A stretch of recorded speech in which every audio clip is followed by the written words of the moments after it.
for nothing at this point. And protected for no reason. Yeah. Just trying to get a bag out of me. If you were in my shoes, what would you do? Oh. It's like I can't. Yeah, it's because I even told you about the other one, right?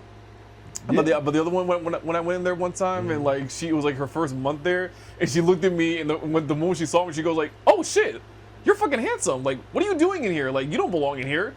This place is for old guys. Like, you don't. Oh, we live. And we're back. Oh, you know what's going on, man. This was the cameraman in the building, Randall in the building. It's the Unpopular podcast, and it is the 19th of July. Yep. Time is flying by, man. This nigga Randall 30, yo. What the fuck?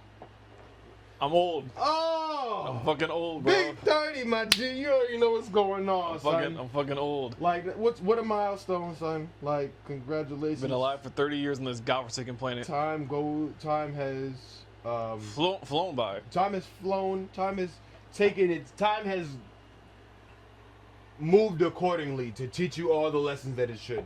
You know, yeah. And it's still going to teach you more lessons as you go along. And apparently, being 30 is still young.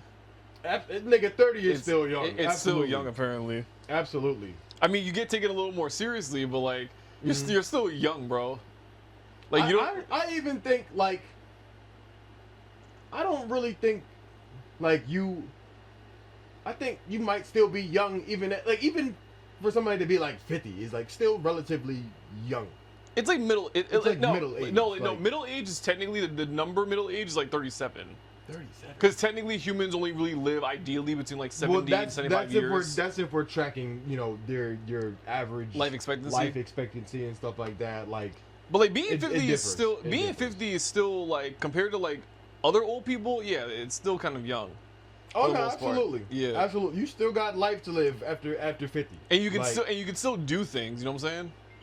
And mind you, I still got like I was watching this commercial the other day. It was for Tito's vodka, and they were marketing this new 100 milliliter bottle that they got.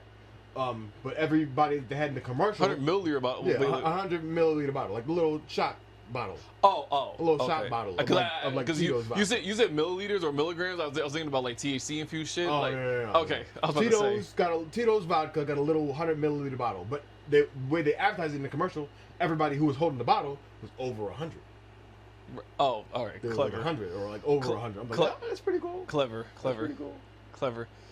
But crazy. So for my 30th, we actually went to a Brazilian restaurant called Fogo de Chao.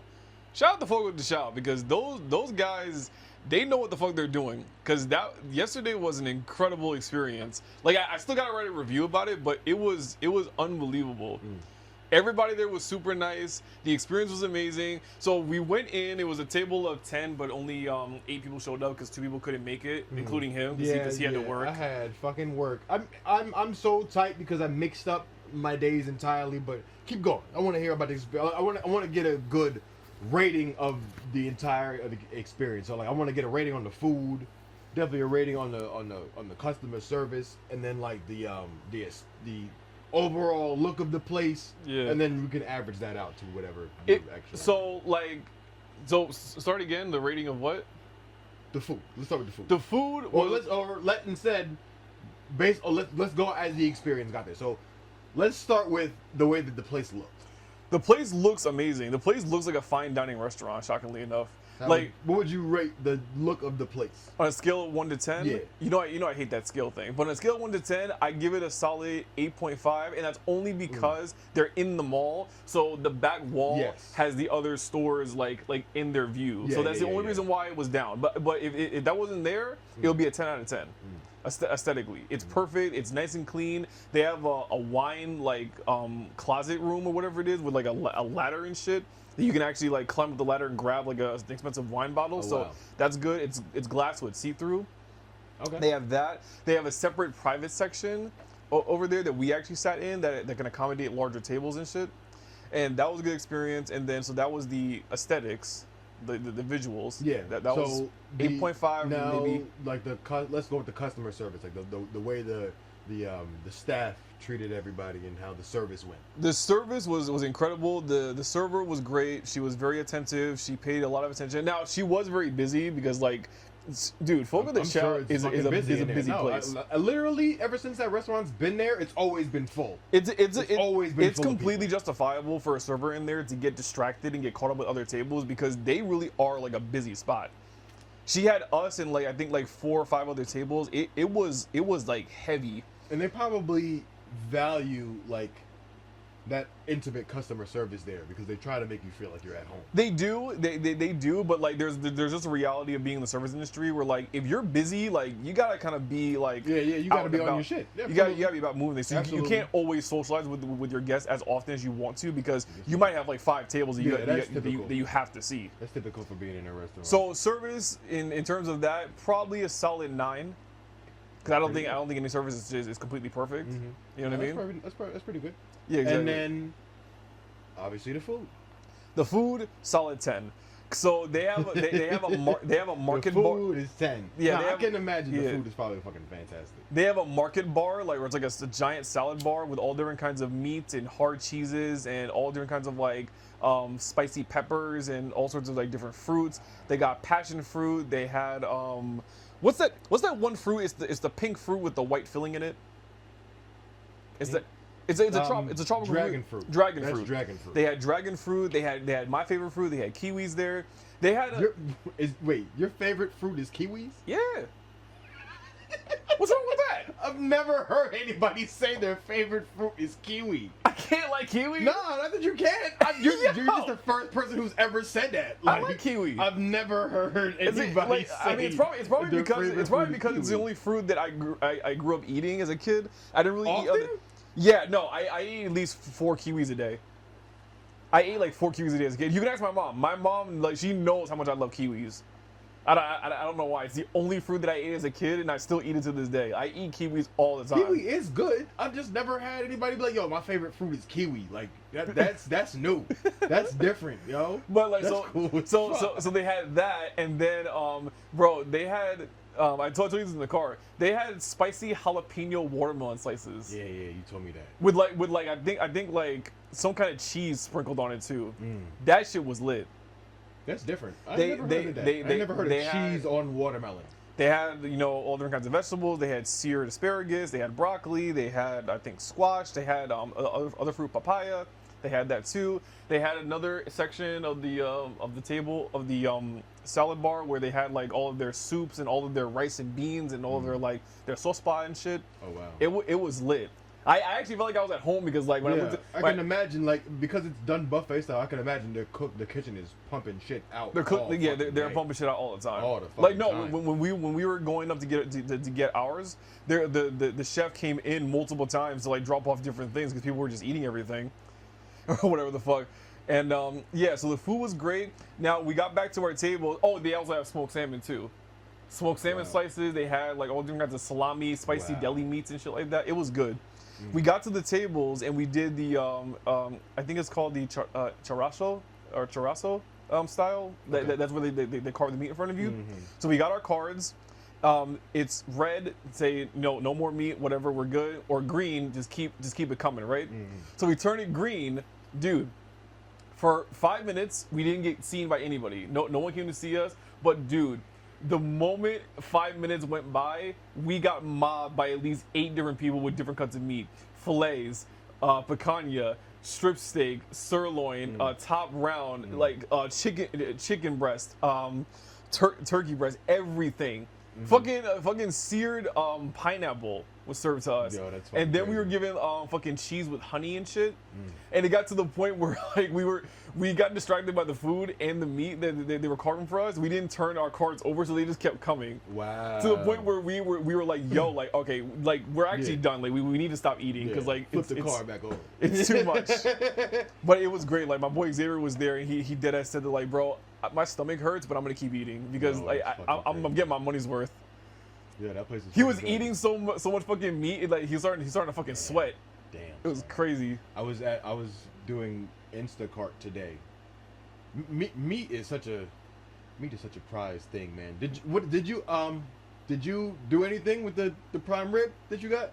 The prime rib? No, I didn't cook it. I'm I'm gonna cook it tomorrow. Alright. Because I woke up late today, but I'm gonna do it tomorrow. Alright. I was at Costco earlier doing an Instacart or whatever, and somebody wanted to buy this multi-pack of filet mignons. It was USDA prime. It was probably about almost 4 pounds of like filet mignon. Bro, it was like $107. Yeah, it's like that. It's like that. It was like $107. It's expensive. I went to Costco this morning and I bought two. I was like, just for the meat is fucking crazy. Yeah, I went to Costco this morning and I bought a 5-pound chuck roast for the next 2 weeks for meal prep. Should cost me $49. That's not bad. 49 ain't bad. It's not terrible, but like I mean, I went there a year and a half ago and it was 25. Yeah, no, yeah. It was 25. So don't be telling me different time. It was stupid. But going back to Fogo de Chao, like yeah, the food experience was absolutely incredible. It was actually almost too much food. Like we literally like almost stopped eating because like it was just too much. Like they actually stuffed us, and the quality of the food is worth it. Like they actually really do take care of like their ingredients and shit. They don't fuck around with that because we left. Yes, I was stuffed and like almost to the point where my stomach expanded too much, but I didn't feel like crap. I didn't feel bad. I didn't feel like uneasy. Like I just felt super heavy and lethargic because I ate all that damn food. You felt full. That's good. Nobody don't want to feel lethargic. But the quality and the freshness was definitely there, and it was really good. Yeah, and the drinks were good too. I actually had a Brazilian lemonade. Yeah, you told me about that too. Brazilian lemonade made with lime, sweetened condensed milk, and some water. Lit, that was good. And so averaging out, that's about like a 9 for the entirety of the experience. Yeah, it's like a 9. Yeah, it's definitely a 9. It's definitely worth it, bro. Like that place is definitely worth it, and it is worth the hype. Now I can understand some people potentially saying that it's overrated because they just get used to the style of like how they're being served. Because you don't have to dine off in the buffet style. No, you're right. You can dine off the menu. Yeah, they have regular like entree items, but the thing is that like you go there really for that experience of the meat carving and shit. So some people will just argue that like that style of like serving does get kind of overrated. I disagree. I would disagree too. Like I don't I never get tired of going to like K-pot and shit like that.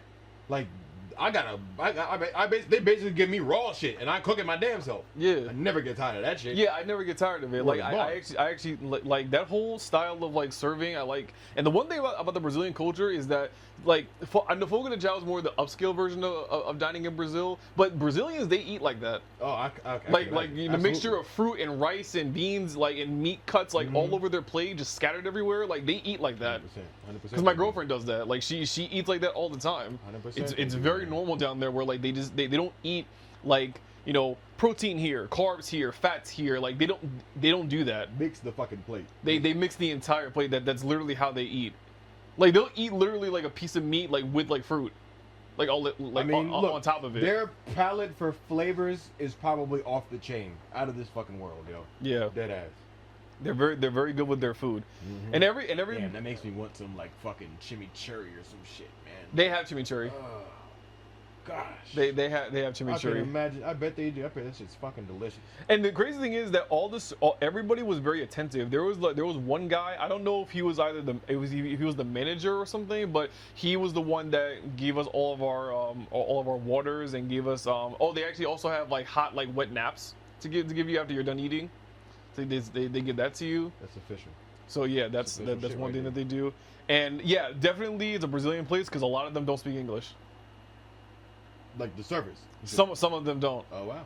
Like a lot of the meat carvers, like nothing but Spanish people. Listen, he don't gotta go out there and say shit neither. He gotta go out there, know what he needs, know what the meat is called, and know how to hear stop. Yeah, nothing. That's it. Yeah. That's all he needs to know. Almost the entire because how the system is set up, where it's like they have servers and they also have like the chefs. Like those guys, the guys that come around like serving the meat, those are actually the chefs. They actually are the ones that they actually cook it, like a section, like so they have their own like separate part of the kitchen where they actually cook and like sear the meat and rotate it. Just doing the meat. Yeah, they just do that's that. Where the ground fire is at. Yeah, and then you have the other guys in the back that are making the actual entree. They're cooking the tomahawk steaks that they have on there. They're making all the buffet styles of cooking and shit. Damn, son. Sometimes You know what I mean? Hearing about restaurants and stuff like that makes me miss the restaurant business, but at the same time, like, no. I'm good cooking at home.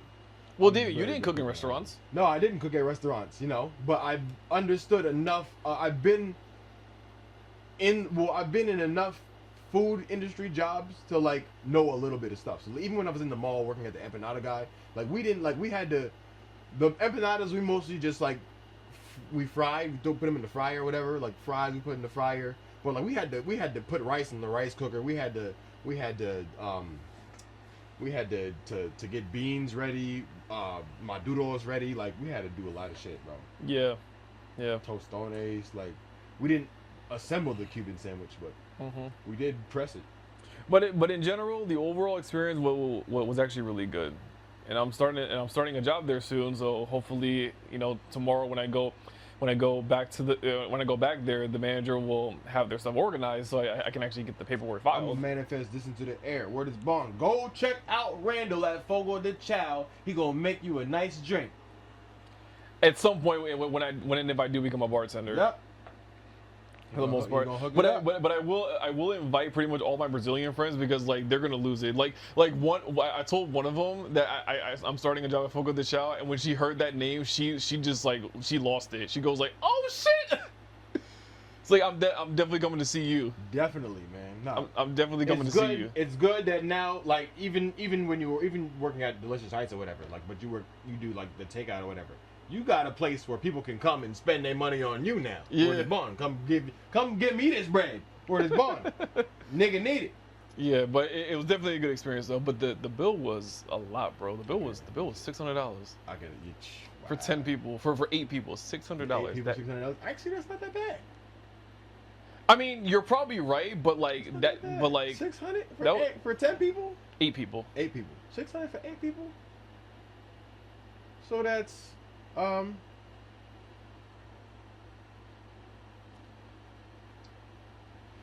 some people ordered entrees and stuff like that, but like might be about like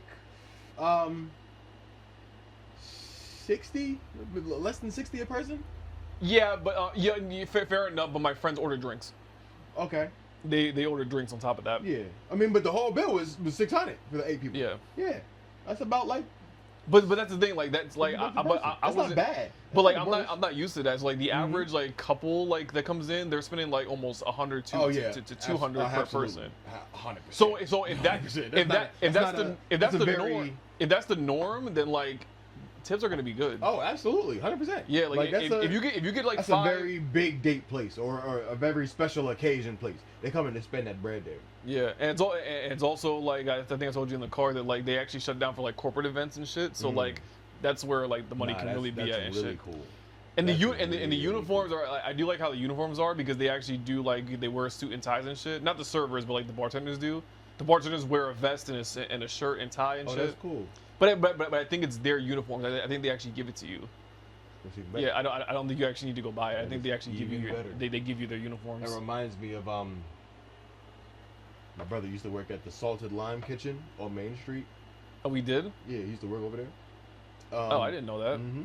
He used to work at the Salted Lime Kitchen, and their uniform was like, I think they had like they gave you a white shirt, and like you wore jeans, and then they had like this special kind of like apron that everybody wore. Yeah. It was mad cool. Yeah. It was mad cool. Fair enough. But yeah, overall it was a really good experience. And then you and I went to go watch the fight, and then we went to the bar later on that day. Fight was the fight. Yeah. It was what it was. But the night was the night. Yeah. Regular degular. He actually got lit last night. Shockingly enough, I didn't know. I wasn't even that lit. David, you had like 2 beers and then like a shot, and you had like 2 beers and 2 shots. Yeah. I've been litter than that. But like there was no reason for me to be any more lit than I was. I was in a good place to just chill and just be. Wasn't bothered. What made it worse? What made it difficult was that like we had to sit by the wall or we had to stand by the wall. Yeah, there was no seat. There was no seat in the spot. Because we had gone in at like 1 a.m, so it wasn't no opportunity to sit down. It was busy. It was busy, but the place was also small. It was packed like roaches. Like not the kind of experience you want to have. Like sardines in a can. Packed like roaches and sardines. No. But David, that's the reason why I go earlier now, because it's like I just can't go at night anymore. David, I can't really. I'm not a fan of going at night anymore, Davian, because like every time I'm in there and it's at nighttime, if there's anybody in there that gives me even a small like uneasiness to some degree, like I'm thinking a nigga wants to fight. I don't know why, but like when I'm in there at night, I feel so kind of off and shit. Where it's like, dude, like somebody in here wants to swing on me. That's not a good mentality to have. Word is bond. Just because somebody gave you the wrong look, word is bond. That's not good. Yeah, it's like. At night? Nah, don't do that. I feel what you're saying, but like it's just somebody could give you a mean look in the middle of the day too. No, you're right, but the difference is that like it's in public though. Yeah, I understand. I mean, even if you was in the spot and somebody gave you a look, it's still in the middle of the day. Yeah, you know. It was a little odd though. But the reality was that the lineup like wasn't really all that. Like even you said that. It wasn't. I was very selective with like who I was like, okay, they look good. They look good. I might like that. Like I'm pointing out specific parts of. At that point, I was pointing out specific parts of bitches that I like. Like, oh yeah, I like that right there. Not just that part. But right Davey, you're an energy guy. You're not really like a body part. I am an energy. You're an energy guy. I still look at the body, but I am an energy guy. You don't do that much anymore. Like you don't really do that at all. Like you're a real energy guy where it's like you'll find like who's got the best energy is the one that you match with. Like you always do that. It's energy is because like you said, how everything moves. Two things talk in the club: either energy or money. Everything, yeah. Energy moves. Yeah. Energy moves. It's always, especially in those environments, it's always moving around. It's always moving around. And the best tactic I use of trying to gauge energy and how it's moving is by eye contact. I'm always and I'm always dancing too. I'm always moving around. So moving with the motions of the music and trying to catch people's eyes, see what they're looking at and stuff like that. That's how you clock where the energy is at. Yeah. You know? Yeah, and fair enough. And it don't take much, but to lock eyes with somebody, and now I'm grooving, and now we both doing this shit at the same time from across the room. Feel me? That's just energy. Yeah. That's energy right there.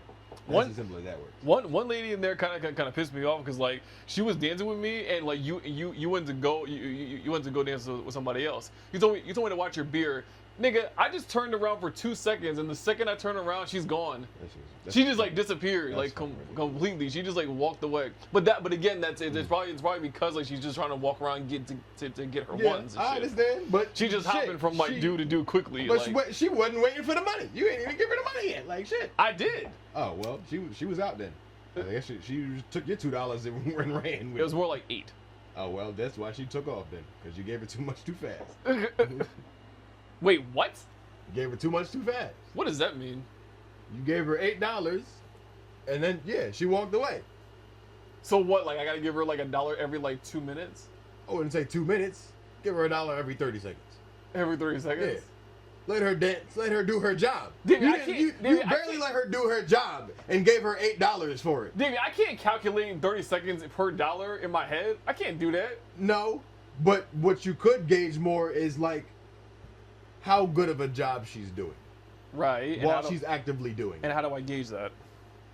Are you enjoying what she's doing? Yes. I'm not really showing it like physically. Like I am smiling about it, but like I'm not like you where I'm moving and grooving with her. Like I don't do that. If imagine there is this bell in your head, right? And every time she does something that you like, the bell dings, right? Every time that bell dings, she gets another $1, pretty much. I don't know if the bell is going off in your head like ding ding ding ding ding ding ding ding ding. I mean, that's why you gave her $8 It probably or is. whatever. I mean, It probably is. I mean, you got to slow your dings down. That's all that is. You got to slow your dings down. It probably is. You got to let the dings take their time. That's how the money's gonna take its time to get out of your hand. Yeah, it's like that fucking Because she still might get $8 out of me, but she stood here for 4 or 5 minutes. Right, and earned it. Right. You know, and then moved on to the next person to go get their $8. Whatever you did, you got to do it for them. I don't know, but it's all different. You know, I've low key like thought to myself where it's like I've always been thinking like, what would like if I traded places with them for a second, like just like in like their mind, where like I'm in their brain and they're in mine and I'm seeing like what they're doing and how they're navigating the shit. I'm always curious to kind of want to like really to really wonder like what they're actually thinking while at their job while they're working. I've always been kind of curious about that. Where like, what's it like to actually be like mentally in their head, like walking around, you know, doing what they're doing. It depends on the person, because some people take the opportunity to actually enjoy what they do. Some people would fucking dissociate. Yeah. In there, like some people just fucking zone out. Yeah. Like they're not aware of nothing. They just don't like. Yeah, they just they're just here passing the time, and like they don't even like really know what's going on. Right. Type of shit. Right. But there are some people who actually go out there and enjoy themselves. Right. You know. You want to talk about that the car ride home where like you're telling me about about like how like you're tight about the fact that like we couldn't go to the one spot because like there's one chick in there that always grabs me like fucking like and they won't leave me alone and shit. Tell them the whole like premise of the story. I didn't mind the fact that we went to somewhere new, but knowing that it was a birthday celebration for you, and there's options that you do like better, that one would have been a more ideal one for you to go to. But you can't go into the building because it's one person in there who's going to draw your attention or steer you away for the entire not draw my attention, Davey. And like she robs me. Yeah. Yes. She robs my attention. She's also robbing you literally too. She's also robbing you literally too. Yeah, because every time, bro. Because you could have an idea of what you might want to spend tonight, and she's going to say, "Fuck that! You're gonna give me this double." Yes, exactly. But that's like, not okay. But like the thing, and the thing is, because I was telling you in the car yesterday, where it's like it really is like clockwork, bro. Like every single time, like the moment I walk in there, whether she's on stage or whether she's like sitting down with somebody, Davey. There's been an instance where like I was sitting down there by myself one time for 2 minutes, and I happened to catch her eye because she's sitting. So like I'm right here, right? She's over here, and she's sitting with one other dude with a bottle. Like this nigga bought a bottle. So like I'm thinking like, okay, he's probably got more money than I do, right? She sees me, dude, no hesitation. Okay, give me a sec. I'm leaving. Like, and just the second I'm there, the second she locked eyes, was like, oh, okay, that's it, we're going. Like I'm leaving. Because usually when they do buy the bottle, like they you know, typically like whoever they got the bottle with, they don't leave. I get it. But yeah, like every time I walk in there, she sees me. Okay, let's go. Yeah, that's too aggressive. Like you're gonna like and honestly, when's the last time you was there? And I saw her, or I guess in general, because maybe you've gone there and didn't see her. No. But the thing is, I deliberately went to not when there are days she's not working. Okay. Well, when's the last time you went there and saw her?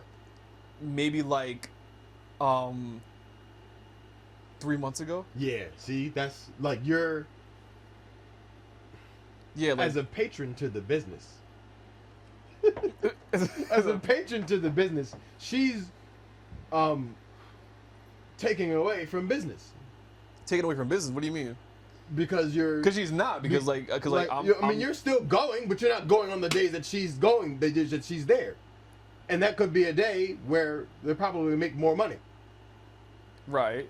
You know, but you're not showing up to spend your money because she's annoying. Yeah. She's doing too much. She's just needy, and she's doing too much, and she's just defensive. That's the problem. Because there was one instance where like I went there with our boy Harrison, and I remember like she wanted my attention because she was with somebody else, and we were in there for like an hour before she noticed us. But when she did notice me, she came up, and somebody was dancing with all of us. She cursed that girl out. I mean, look, if that's your girl, that's your girl. But that's not my girl. Well, then I would say that the behavior that she's exhibiting at her place of work is very inappropriate. Yeah. But Davey, at the same time, like, yes, in terms of like professionalism, you're 100% right. But dude, humans are emotional, and human beings are humans. Like, I get it. we get caught up in shit, and we tend to feel a certain way about it. I get it. But you're being forced to basically give that energy back to her. Right. But the crazy thing, she's not giving you the option. Yeah, exactly. But the craziest thing about it, Davey, and this is the one thing that I still don't understand, is that like, why me though? Like why is it that like? Because I already told you before, Davey, and like I low key can't go in there anymore in general, primarily because like I don't have, number one, any real options anymore, or not options anymore. I don't have a pick of the litter anymore. And then the other reason why is because like when I do walk in there, I get hunted. Yeah. Like the second like somebody in there sees me that either remembers or recognizes me, I can't go nowhere. I can't, like, and I'm also the kind of person that's not gonna be like, oh, like, go away, I'm waiting for somebody else. I don't do that. Whoever comes to me first, I usually will show them respect, and I'll usually be the one where it's like, okay, like, it's cool, I'll give you a few dollars and shit like that. But outside of that, I don't really do anything. Like my limit comes off like past like 10s, where like, if I'm not entertained by you past $10, I'm not giving you any more, and that's usually when they get the message, and then they'll just leave. Exactly. But the thing with her is that doesn't happen. If I like, Damien, there's been instances where like I literally have like my money like in a stack in my hand, dude. She's like tried like grabbing that shit, bro, and like tried to like get me to throw it. And I snatched that shit out of her hand. Like she went like this, and I went like that. I looked at her like, throwing this. This ain't for you. Yeah. This ain't for you. Not unless you're doing something special. And I'm not even. And that'd be the problem, because sometimes you just want to go in there to look. You want to go in there. No. I don't do that. I'm not a looking ass nigga. What do you mean? I'm not a looking ass nigga. You mean you're not looking at? Not that you're gonna look and not throw money, obviously. But I'm saying you want to look at the variety. Is what I'm saying. Not come in here and look at one person. Right. If you wanted to come in here and look at one person, nigga, you could have stayed at home and did that shit. Well, I mean, how could I? You could have been, you could be cuffed up in a relationship looking at one person. Right. That's what I'm saying. Right. Or in a relationship with this girl for it to be like I'm coming in here to come see you. Right. To be in that dynamic. Yeah. Exactly. Yeah. So you're defending that, like, I'm in there, I should have the, let's say, freedom or right to look at the variety that's in there. Absolutely. Which I do, because, like, the one thing she told me is that, like, I have a wandering eye, and that's what she doesn't like. But the thing is, like, as I was saying before, I don't understand, like, what the appeal is from me. Like, what is the appeal that gets like many of these chicks from different spots? What is my appeal that makes them be like, oh, like I'm definitely, like, if he's here today, I'm the first in line, and I'm catching him first. I don't know I don't understand the appeal of that. Because many of them know me, and the thing is, anytime I walk in there, it's like a race to the finish line, where it's like, oh, he's here. Okay, I'm off stage in 5 minutes. I'm going to him first. I'm catching him first, and no one else is going to catch him first. I don't know why that is. Because it's definitely not the money. Because I don't use that much money in there anyway. Number one. I mean, maybe she just, I don't know. Maybe she just like you, and that's being defensive. But if there's no commitment. So, like, why are you coming so heavy? Why is she coming so heavy? Could that possibly be her way of saying that, like, I want something from you, and I want that commitment, but you have to actually be serious about it? Because obviously the nature of my job, like, guys may not be serious when it comes to the whole relationship thing, because they may not take me seriously because I work here. Yeah, like, if you were trying to be my girlfriend, then you should be trying to say that, because there ain't no reason for you to be being all territorial on me right now, when there's plenty of options for me to be looking at. Right. I don't know. Maybe it's because I actually am a good looking dude. Respect to you, Cause man. she actually said that to me one time. Where like one time she said it to me. Where like I actually did ask her like I don't know what my appeal is to you or people here that want my attention. And she goes, it's because you're handsome. Like we all we all like you in here because you're good looking. You know what I mean? It's definitely not the money. It's definitely not the money because there's other guys in there that get a lot more money than me. You know what I mean? Like, well, bitch, if you're trying to fuck, then just say that. Like, stop playing with me. That's an even bigger price tag. I understand, but they're not even like the bitch. That's the problem. Isn't even pushing that envelope. You're just being Stingy for nothing at this point. and protected for no reason. Yeah. Just trying to get a bag out of me. If you were in my shoes, what would you do? Oh. It's like I can't. Yeah, it's like because I even told you about the other one, right? But the other one when I went in there one time and like it was like her first month there and she looked at me and the moment she saw me she goes like, oh shit, you're fucking handsome. Like, what are you doing in here? Like, you don't belong in here. This place is for old guys. Like, you don't belong in here. Like, what are you doing in here, dude? Yeah. I'm being dead serious. No, I understand. In her fucking Portuguese accent, she said the same shit. Like, dude, like, what are you doing in here? Like, you don't belong in here. Like this place is for ugly old guys. That That's all fucked up, David. We had a conversation about that yesterday too. I was like, I'm bringing it back up. Yeah, I understand. The space is not relegated for ugly old guys.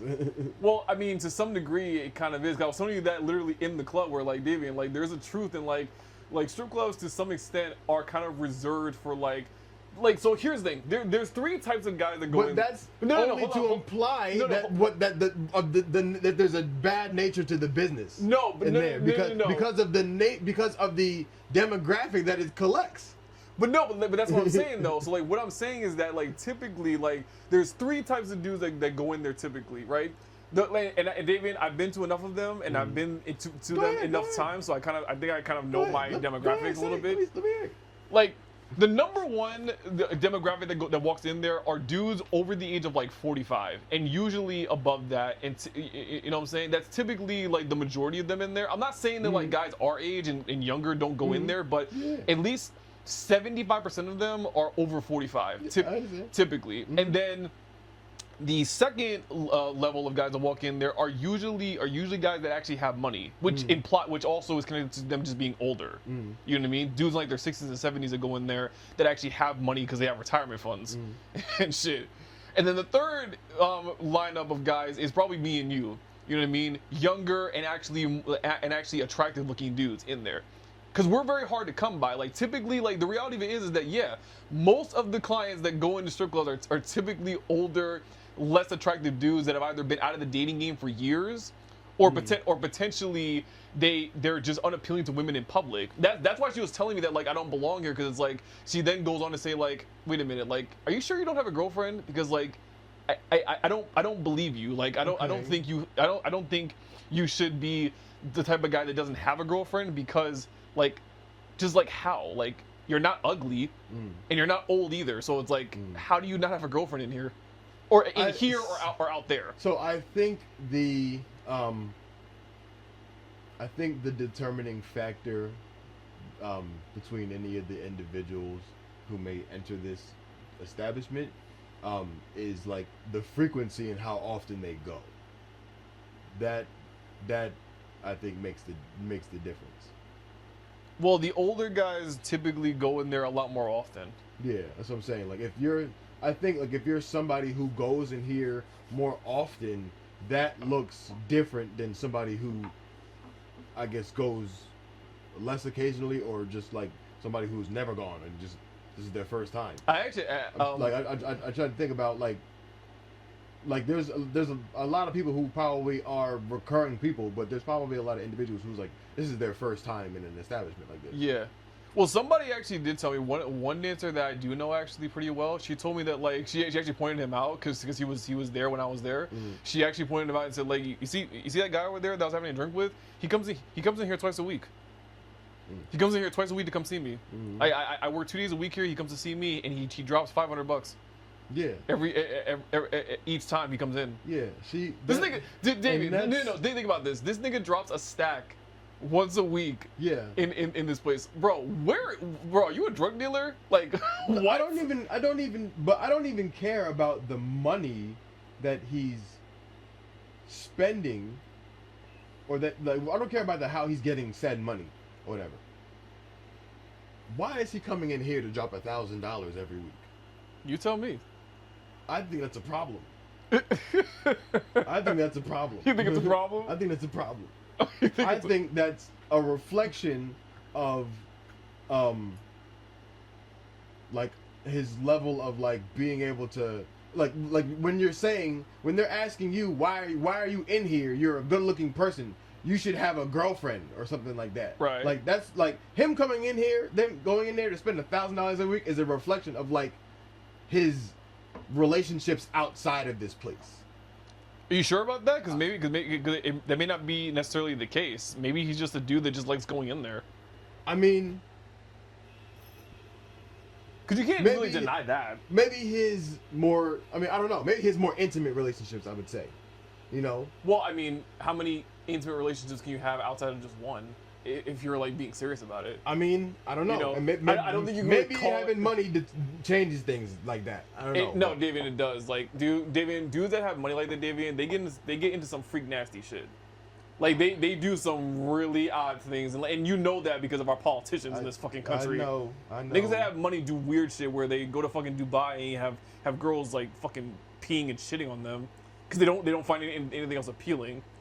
You know that's real, right? I understand, but like you just said, they don't find anything else appealing. That's weird. That's weird. Like, there's something off about you. Like, you there's something that you're not getting from the, like, simple part of life. Mm-hmm. That just comes with, like, I don't know. I really don't even know. Well, let me ask you this, David. But how much different is something like this versus going to the same bar, for example, like every single week, you know, drinking at least like $40 worth of beers? Because in my restaurant job, we have that. There's at least like 5 or 6 dudes that come in literally that come in, I think either every day or at least like twice or 3 times a week, and they order at least like $60 or maybe $40 at the lowest worth of beer and food every single time.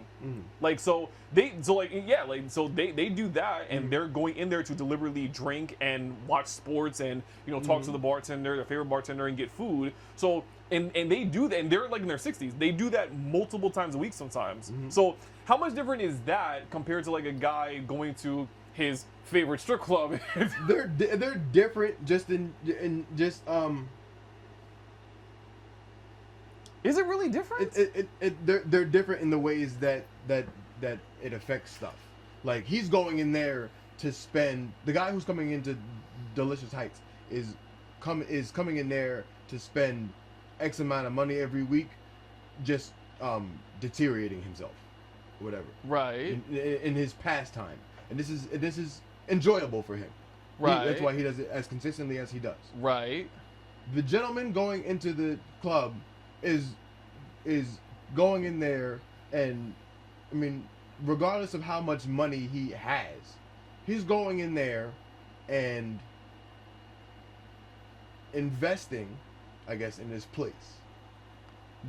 Well, you do that with everything you do. I You do that with everything you spend money on. I understand. To some extent, maybe obviously the return to the guy who's drinking in the bar it's deteriorating his health. Well, I don't know what the return is that this guy is getting from dropping off $1,000 every week in this club. Well, it could potentially. And based on how you see his interactions when he's in there, it doesn't seem like he's really doing much. Well, I mean, it's more, David, like, and maybe on the simple basis of what he is doing, he's going there to enjoy company. Yeah, He's around but company. that's the same thing with like Davian. I've been in the service industry longer than you have, Davian. So like I kind of know to some degree that like Davian. Let's keep it real. Let's keep it real. A little bit on a side note. Strippers are borderline servers to some extent because they're serving you a sexual fantasy and some level of a relationship to some degree. And as a server, I know how that dynamic works, and that's how you keep getting customers to keep coming back to support your business and to support your income. And that's actually what we need to do as servers in the first place. So I hear what you're saying. We go to restaurants and we go to bars to drink and for camaraderie or whatever. We go to restaurants for the meal. I mean, why do we go to strip clubs? To be amused, but entertained, but in a slightly different way than we're normally entertained by, because it's sexually motivated. But at the same time, Davian, I would argue that those guys at my job that come see the bar regulars, you know, like the two and mind you, the whole bar is fucking females. There's only one male bartender, and he doesn't even work that much. At all. Like all the bartenders are females, and my own fucking manager told me that the reason why we didn't make you a bartender here is because the truth of the matter is girls just make more money here because you said it on the last podcast, the demographic is primarily older white males. So the reality of it is that they don't want to look at a nigga serving them drinks. No, I understand, but that doesn't change between the two places. There's girls behind the bar on either no, but I hear what you're saying though. But I'm referring to like, yes, like you're going there to get some kind of entertainment or pleasure or some kind of comfort that you're getting. But I don't really see it that much different in the grand scheme of things. Yes, like when you're at a strip club and you're eating or drinking with the girl in there, yeah, she's in fucking a bikini or lingerie and you see ass and titties out there, but it's like, you'll still talk to her, you still have conversation with her, and she can still be like your workplace friend. No different than the regulars at my bar who see the bartenders as their, you know, like workplace friends that they come to talk to about their life, their family, their well-being, their health, whatever bullshit. Dude, it gets to the point where like there was a guy that came to the bar at my job so often, like every single like week or month or whatever the fuck. This dude got cancer and he died. Yeah. But the crazy thing about this was the crazy thing about it was that the bartenders that knew him but didn't necessarily go out with him, like they only knew him in the bar, they cried. And they lost their mind about it. Like two of the bartenders were crying their eyes out when they found out that he died, and they actually like gave him like a bouquet of roses. But it's like, dude, you've only seen him in the building. You've never seen him outside of work. So how much different is that? Like you're crying because this guy died. Because you actually cared about him as a person, even though his only relationship with you was coming in and spending money on food and beer and tipping you. I can't see the real difference. The only difference is the girl's fucking naked or semi-naked. No, I understand. I understand. But the same way you're asking questions, like you didn't know this guy when he was outside of here. Like, how much did you really know this guy or whatever? Yeah. I'm only saying that it's questionable to maybe ask, what does this guy really do when he's outside of work? If twice a week he's coming in here to spend $500. What his occupation is? Not even his occupation. Because like I said, I don't care about how he gets the money to come drop it in here. Davian, some guys like bars, some guys like restaurants, some guys like golf courses, some guys like country clubs, some guys like strip clubs. And every one of those types of guys just finds that place, whether it's one of those or somewhere where it's like their man cave. It's just where they go. It's where when they want to leave. Some people find a way to afford to go into that place because they enjoy it that much. Yeah, like whenever they leave their home and they have nothing to do and they want to go somewhere, kind of like, you know, go into a secondary man cave that isn't their house, they will either pick their favorite bar with their favorite bartenders or servers, their favorite restaurant with their favorite servers or bartenders, their favorite golf course, their favorite country club, their favorite movie theater, their favorite strip club. They just go, and that's just where they want to go, and that's what they like. There are guys that have gone into Torpedoes apparently that you took me to. There are niggas in there that have been going there for 40 years.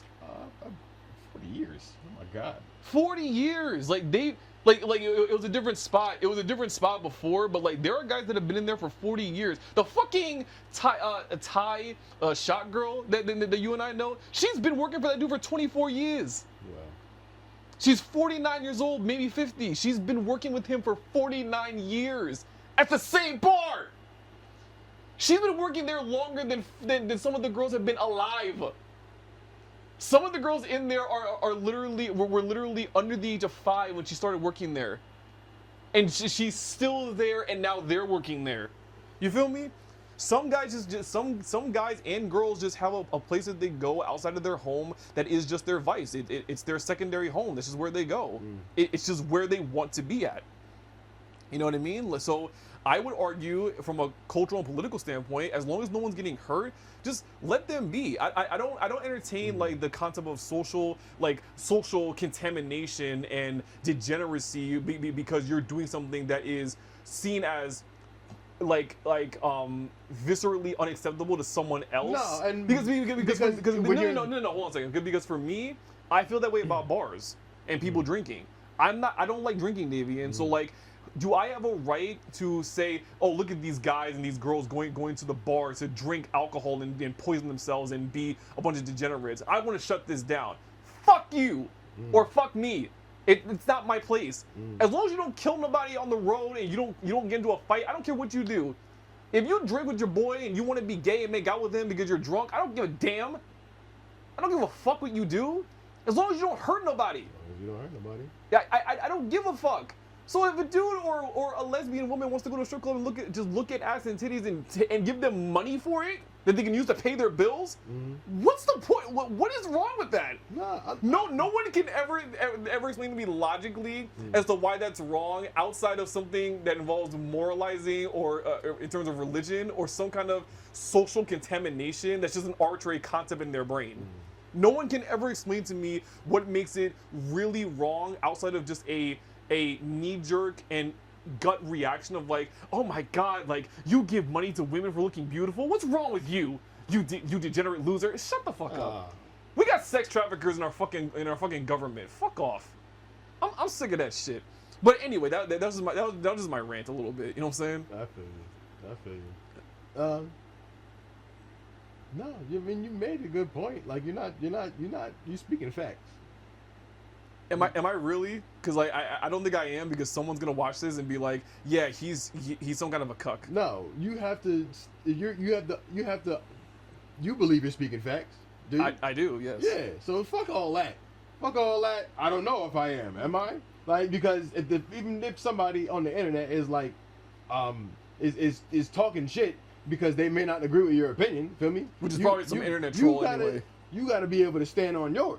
Yeah, feel me? It's probably some internet troll like talking shit. But you're basing what you're saying off of things that are factual and experience. You know? And then even like going into like social discrimination to some extent, where like there was actually on my Instagram, I saw a video of a porn star, for example. She actually apparently got kicked out of Bank of America because of her occupation.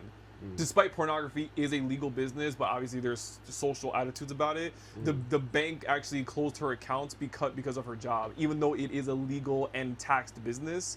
She didn't argue with them. Like, she basically just kind of put them on blast, where it's like, you guys are not banking with taking my money, despite I work in the legal industry. And I agree with her. And the reason why is because it's like, you're talking about, oh, it's like it's moral degeneracy, and you know, it's degrading and it's dehumanizing, and it's just hurting people in the long run. But meanwhile, there's two major industries that make trillions off of poisoning you. It's called that fucking beer bottle and the fucking cigarettes that you're smoking from that tobacco. Exactly. So it's like, wait a minute. Imagine I'm a banker or I'm a bank owner, and I say, you know what? I fucking hate cigarettes and alcohol, and I hate people that drink it too. And I think you guys are moral degenerate losers. I'm going to ban drinkers from my bank. And so if you come in here and you need to sign a waiver, or you need to sign a slip that says, do you drink? Oh, you do drink? Okay, we don't bank with you. You came in here, you smell like cigarettes. I hate cigarettes. Get out. I'm not banking with you. Oh, you do porn? Like, okay, I don't like it. I don't like watching it. I think it's degenerate. Get out. Even though you don't watch it, though. it doesn't make any sense where like we're like people think that like they're talking objectively in terms of like being factual about this, but it's like no, it's your own emotional feelings about something that someone's doing. Yes. It's like dude, like combat sports is a legal business, but there are people that hate it and philosophize it and say it's an example of moral degeneracy and barbarianism in human societies because we're watching and paying to see two people physically hurt each other. Okay, it's like, who fucking cares? It's not your business. Turn it the fuck off. You don't have a right to ban a person for doing something for working in an occupation that you don't like or agree with. But that I think a lot of issues have been started like that, like for a long time. Like just people adopting issues that aren't issues. That aren't issues and that aren't like theirs, and using their like because you see how fast outrage happens.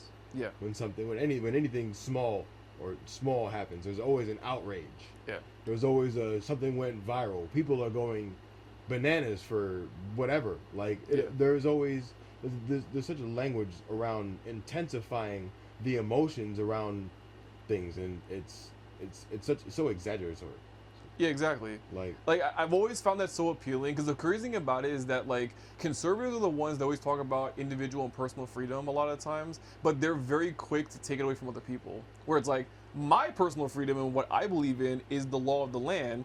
Meanwhile, what you guys on the left are doing, oh no, it's complete moral degeneracy, and I'm gonna take away your personal freedom to do it, even though what you're doing is not harming a person. Because at the same time, you can argue like that, like long-term consequences for what you're doing could be a justification to get rid of something. But at the same time, again, with alcohol and cigarettes, people are slowly poisoning themselves in certain ways. Certain jobs, harm you in the long run anyway. Being a coal miner or oil rig person can hurt you in the long run for the most part. And then just in general, like even driving a car, you're technically like it's spewing out exhaust fumes that are toxic to the environment and to us. So when you drive, you're poisoning me, and when I drive, I'm poisoning you to some extent. So that's what people don't want to realize. And I think a lot of it is about like exposure, like because like you said, you can just turn it off. Yeah. Type of thing. If you don't want to be exposed to something, you don't have to be exposed to something. And I think we're exposed to a lot of shit that we really don't want to be exposed to or shouldn't have to be exposed to. And I think that can be that can be a long-term problem depending on the individual, like especially like children and stuff like that. Like, yeah, but David, one of the issues I have with the idea of like exposing it to children is that like we act as if children don't become adults eventually. No, I understand. Because like think about it, Davian, like we protect our we protect children from obviously sexual behavior at a young age, but then it gets to the point where it's like they're gonna get old and they're going to rightfully engage in it, but we basically put a buffer on it and say no, you're not ready for it yet. So like that's my whole problem of like thinking that like of people thinking that like children just don't get older. No, and we need to get rid of everything that isn't appropriate for children but is appropriate for adults or is okay for adults to do responsibly. But that's the problem with adults is that we need a better we need a better establishment of like regulation because we don't teach that enough, and everything is always oversaturated. We overconsume everything. Like there's no regulation of consumption and exposure for us. Like people doom scroll all fucking day. Feel me?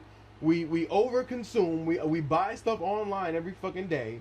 Like we don't give ourselves a chance to relax and just be and exist. Yeah. Like and there's no wonder why our minds absorb so much shit that you can't even fucking remember half the fucking time. Like now your brain is just fucking fried. There's no fucking thoughts in there. So you thinking that you're trying to just have a peace of mind and ease is really just an empty mind because you don't got no fucking thought. Right. This is why a lot of kids don't have no fucking imagination nowadays. Yeah, because it's also I hear what you're saying. There's too much stimulation, so There's too much stimulation. They don't know how to create shit. No, at all. Yeah, and it's like I hear what you're saying, and like the problem that I have with like the regulation of certain things is that adults have lost that whimsy too. I mean, that's why every fucking restaurant is fucking square. It looks like an office building, and everything is fucking beige. Yeah, exactly. So like I hear what you're saying. One of the issues that I have with like parental or like even adult regulation of certain things is that it gets to the point where like parents and like even communities will just remove anything that isn't like appropriate for children because we're too like infant focused and not recognizing that there are other adults out there. And then also remembering that like yes, there are some people in this world, Davian, that are super obsessed with children, like almost like unhealthily obsessed with children, where they just want to be around kids 24/7, and that's just not okay, at least not in my opinion. To the point where they almost voluntarily turn their own communities into basically a child's playground, as opposed to like an adult. Like the reality is, David, is that the world really is really for adults, because you're an adult. Oh yeah, you don't give a fuck about these kids. No. What I'm saying is that you're an adult longer than you're a kid. One of the things that my father told me as a child is that one of the reasons why I never spoke to you like a baby and like a child, I spoke to you like a grown man since you were a kid, is because I knew that, especially as a black man, you're going to be seen very differently. And also by the time you're 14, if you get caught in a crime, you may get charged as an adult. Yeah. So like I'm not playing that. Yeah, exactly. I'm not playing that game with you. So you're gonna be a kid for literally maybe 15 years of your life, and then from that point on to the day you're dead, you're an adult. So why are we making the world super like child oriented versus recognizing that children are operating in an adult world, and we need to just tell them like, hey, this isn't for you because you're a child. You're not ready for it yet. You know, like one of the things that's so hypocritical is that parents will say that like, oh my god, like we can't have a strip club in this neighborhood. Like there's children here, but there is a liquor store here, there is a gun store here, there's a massage parlor that's probably giving hand jobs next to your house. What are you talking about? Like what sense does that make? Davian, the Boundbrook High School that you went to, there's a liquor store 2 blocks from that school. Yeah, the middle school is right around the corner. So what from the liquor store? What the fuck are you guys talking about? Like, oh, safety for children, and then don't say things like, oh, but like they're kids, they can't go in there, nigga. Do you not know that kids have older siblings that can sneak in there, buy alcohol for their little siblings, or even adults that are fucking weirdos that will actually take money from a teenager and buy them alcohol for them? Like you act as if kids don't do that. Like David, when I was a kid, I bought weed from adults. It happens like that. Like it happens like that. The fuck? Like what do you mean? Like it's so stupid. No, dude, the liquor store is literally like 5 minutes from the high school, and technically, according to law, that's not supposed to be the case. So liquor stores and places that sell narcotics or drugs, they're not supposed to be within, I think, like 10 blocks of a school, like legally by law. And there's one down the block. I feel like that might be like a measurement, not like a block thing. They might say some dumb shit like within like 100 feet. Well, either way, though, David, 100 feet is still very close. I know. You know what I mean? That's what I'm saying. That's why I'm saying. It's exactly what I'm saying. 100 feet is not that far. That's why there's a school and a liquor store on the same block. It's so stupid. Because it's so stupid. So a liquor store is allowed near a high school, but you middle school. No, the high school, Boundbrook High School. I mean, the liquor store is down the street, but literally the middle school is on the same block as a liquor store. Yeah, so you guys could walk out of the parking lot and walk to the liquor store. You niggas turn a blind eye to that. But you pussies are afraid of a fucking dispensary in the same town. Like, use a bunch of bitch ass niggas. You're afraid of a dispensary in that town when there's a liquor store next to a fucking high school. So we're gonna have to wrap it up because we're coming up on the hour. But what I do wanna ask is like, obviously we're saying this is an adult world, right? And there's obviously a place for where kids should be until there's a time for them to be exposed to said things. For me, we may need to have a conversation about like what a kid's world really is, and like what kind of things they really should be exposed to, or like what level that exposure should come at. What level of progression of exposure should children get as they get older? Where it's like, at some point, children are gonna have to learn about death, right? And that happens. I think some of these things just happen on their own, like through just the natural course of life. But but then there are some things where a parent needs to pull their kid aside and say, hey, you're now 13, you need to know this now. You're 14, you need to know this now. You're 15, you need to know this now. You know what I mean? Like at 16, you need to understand that, like, okay, there's this thing called sex, and you need to know like what it is, how it works, and you need to be mindful of. I mean, it might even have to happen earlier because kids are going through puberty earlier. Because this is the time frame in your life where you're going through puberty. Your body's going to feel a certain way. You're going to look at a woman or a man. You're going to feel a certain way, and we need to be mindful about what you fucking do, because I don't want you to be 16 and pregnant. Exactly. Or get somebody fucking pregnant at 16, or potentially be a victim of, you know, molestation because a teacher fucked you. Or for me, there's just the vicious cycle of children. Kids are cruel. Kids are fucking cruel to each other. Yeah. You know, and that's just learned behavior. But we'll get into it the next time, man. Feel me? I don't want to get too much into these kids, man. Fuck these kids right now. But you know what's going on. This is the Unpopular Podcast. Will's the cameraman in the building, Randall in the building, and we'll see y'all next time.